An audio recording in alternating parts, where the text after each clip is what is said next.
So, andito po tayo guys sa ano, dito sa City Hardware ng Dipolog. Bumibili kasi ako ng tiles kasi kulang po yung tiles natin na yung unang-unang binili. So, 80 pieces. So, kulang ng 40 pieces. Pero kahit na makumpleto yon ng 20 pieces, 120 pieces, as in hindi pa din makumpleto yung buong komisari, no? Na dapat paglagyan ng tiles kasi sobrang dami. Nasa ano kasi guys, nasa almost 300 pieces siguro ang hindi nating tiles, no? So, hindi na muna sa ngayon kasi ano, sobrang laki ng gagastusin.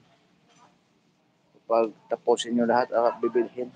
Pati yung sa ating ceiling, mahirap. So, budget muna sa ngayon.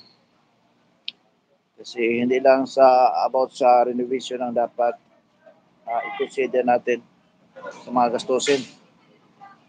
Sa mga ano, sa materials, sa mga lalong-lalo na sa equipment na gagamitin. Sobrang laki din ang gastusin. Sa equipment pa lang, no, nasa 200,000 din. Uh, More than. So mga 300,000 siguro yung budget na kailangan na plus sa ingredients pa lahat. So, suma total po ay more than half million po ang kailangan. No? So, dapat hindi lang basta-basta gasto ng gasto kasi baka makulang tayo sa budget. Mahirap na. Um, Pag makulang sa budget, ay nako, magkakaproblema.